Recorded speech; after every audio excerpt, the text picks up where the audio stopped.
Assalamualaikum warahmatullahi wabarakatuh. Ketemu lagi Bapak Ibu dan rekan-rekan sekalian di channel saya, Samsi Channel.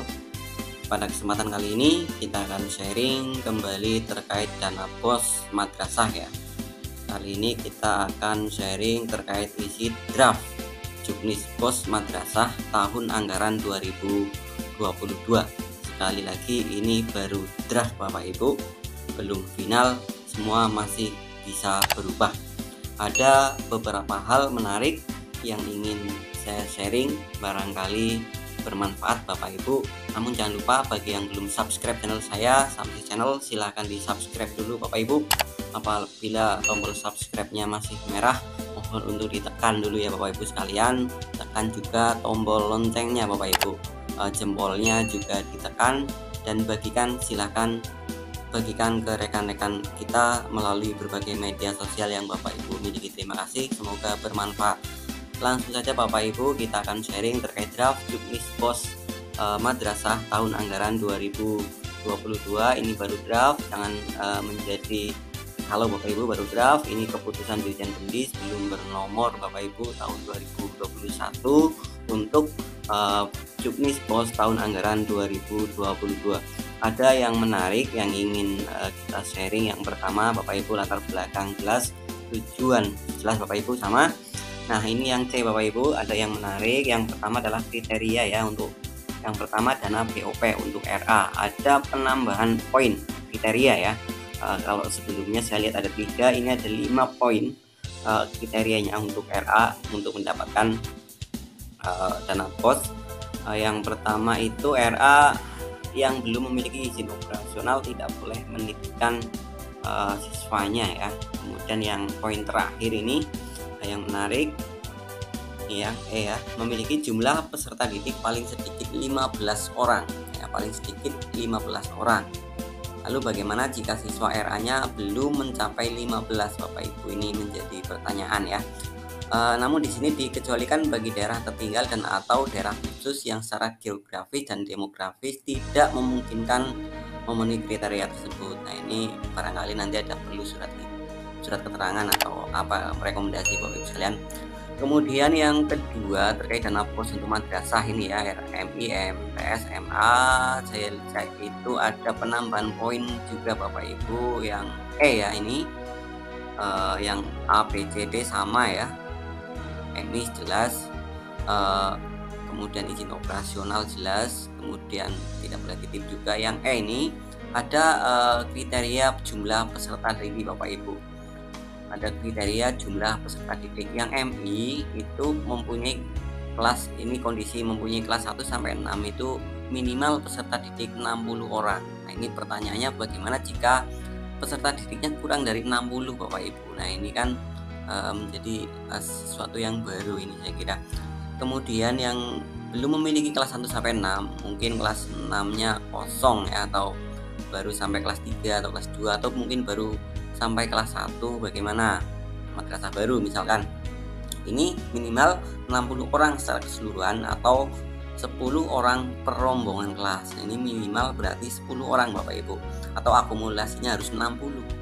Ini pertanyaannya kalau baru 3 kelas misalkan, belum mencapai 60, terus ada kelas yang tidak sampai 10 orang. Nah ini kan menjadi pertanyaan. Tapi di atas juga ada dikecualikan bagi daerah tertinggal dan atau daerah khusus yang secara geografis dan demografis tidak memungkinkan memenuhi kriteria minimal tersebut. Ya mudah-mudahan ada kebijakan Bapak Ibu. Kemudian untuk MTS dalam kondisi mempunyai kelas 7 sampai dengan 9 minimal 30 orang. Nah ini berarti rata-ratanya masih sama 10. Belum mempunyai kelas 7 sampai 9 minimal 30 orang secara keseluruhan atau 10 orang per rombongan kelas. Nah ini pertanyaannya kalau madrasah baru belum ada 3 kelas, kemudian jumlah siswanya belum sampai 30, kemudian ada yang tidak sampai 10 orang per rombel. Ini menjadi pertanyaan, barangkali membutuhkan rekomendasi ya Bapak. Untuk MA jumlahnya sama dengan MTS ya, syaratnya sama ya, kelas 10 di sini. Kalau MA kelas 10 sampai dengan kelas 2012 ternyata masih sama dengan EMA. Ini Bapak Ibu agak menarik, ada perbedaan dengan juknis pos tahun lalu ya. Mudah-mudahan ini tidak menjadi polemik Bapak Ibu. Dan sekali lagi ini baru draft ya Bapak Ibu, barangkali ada perubahan. Poin F di sini ada keterangan madrasah dengan jumlah rombongan belajar dan peserta didik melebihi ketentuan dana BOS diberikan mengacu pada jumlah peserta didik maksimal yang diperbolehkan sesuai regulasi. Jadi ada peserta didik akan diberikan sesuai regulasi rombel maksimal ya Bapak Ibu. Barangkali ada madrasah yang siswanya membludak, itu tidak boleh melebihi dana BOS-nya, maksudnya itu akan diberikan sesuai jumlah maksimal. Itu satu yang saya kira mengusik perhatian saya Bapak Ibu, akan kita sharing. Kemudian selanjutnya ini yang lain relatif untuk perubahannya ya, sedikit ada relatif saya lihat dibandingkan juknis tahun lalu.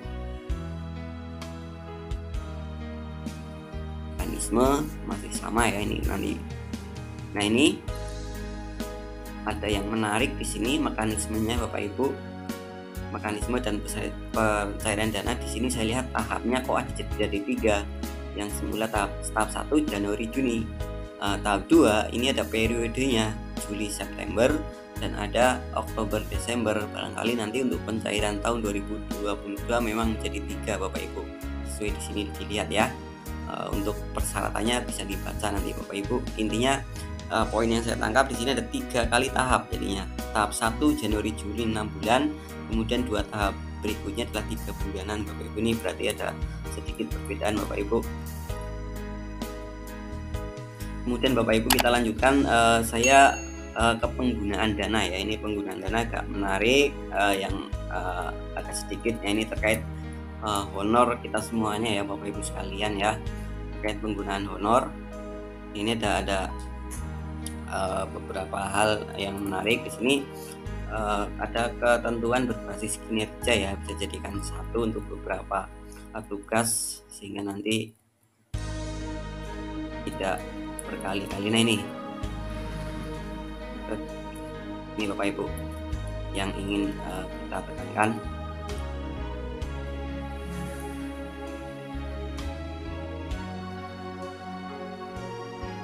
Ini Bapak Ibu honor rutin ya, di honor rutin GP PNS. Nah ini ada kriteria didik keterangan Bapak Ibu. Besaran honor rutin sekurang-kurangnya adalah 50% dari UMK daerah masing-masing atau sesuai dengan kemampuan madrasah. Jadi ada kata minimal 50% dari UMK ya. Misalkan UMK dalam suatu daerah 2 juta ya, berarti minimal 1 juta honor gurunya ya. Nah, jadi misalkan diberi contoh UMK-nya 1 juta, honor minimalnya adalah 500.000. Nah itu perhitungannya menggunakan beban kerja ya, jadi bisa dibuat perbedaan, tidak melulu satu-satu itu ya. Ini kaitannya dengan pembagiannya nanti. Jadi misalkan ada seorang guru, selain mengajar dia juga wali kelas, dia juga bendahara, nanti bisa berbeda dengan guru yang hanya mengajar ya Bapak Ibu sekalian. Perhitungannya maksudnya seperti itu, beban kerja ya. Kan guru yang hanya mengajar dia mendapatkan, misalkan di sini dicontohkan 500.000, yang lain bisa lebih ya 750.000, misalkan dia memiliki beban kerja yang lain ya, operator misalnya, seorang guru yang merangkap operator otomatis bisa diberikan lebih ya untuk perhitungan honor rutin. Ini maksudnya ya honor rutin, supaya jelas ya, tidak jadi nanti tidak banyak perhitungan honor ya, dijadikan satu menjadi honor rutin bulanan ya. Jadi demikian Bapak Ibu. Ada hal menarik di sini yang paling bawah ada keterangan ya, ada tambahan. Mudah-mudahan ini nanti draft yang ini adalah fix ya Bapak Ibu sekalian, kabar baik untuk kita semuanya. Jika anggaran madrasah memungkinkan, boleh dianggarkan THR dan honor ke-13. Nah ini kabar baik buat Bapak Ibu sekalian. pos boleh digunakan untuk gaji ke-13 ya, atau istilahnya THR nantinya ya. Nah, mudah-mudahan ini tapi tergantung keuangan dari madrasah ya. Ini hanya Juknis memungkinkan itu, tetapi terkait untuk pelaksanaannya otomatis ya melihat dari anggaran Bapak Ibu semuanya, anggaran dari madrasah Bapak Ibu semuanya, mohon maaf. Kemudian yang lain Bapak Ibu, honor rutin bagi tenaga kependidikan bukan PNS. Ini seperti pegawai administrasi, bendahara, pegawai perpustakaan dan lain-lain, operator dan lain-lain ini ya. Ini sama juga, sekurang-kurangnya 50% dari UMK daerah masing-masing atau sesuai dengan kemampuan madrasah, sama dengan atasnya ya. Kemudian selanjutnya honor rutin GPPNS sertifikasi pada madrasah yang mempunyai kelebihan jam mengajar non impasing bisa dibayarkan sesuai dengan kemampuan. Nah, untuk impasing tidak boleh ya. Kemudian honor kepanitiaan masih sama ya. Kemudian honor lainnya, ini ada honor lainnya, honor proktor teknisi boleh ya. Ini yang sebelah sini adalah boleh, ini tidak boleh ya. Kemudian honor operator ini juga sama Bapak Ibu, para operator madrasah ya, bisa diberikan sekurang-kurangnya 50% dari UMK atau sesuai kemampuan ya. Ini untuk operator yang bukan guru ya. Oke Bapak Ibu, itu terkait honor ya. Ini ada beberapa yang menarik yang kita sharing ya.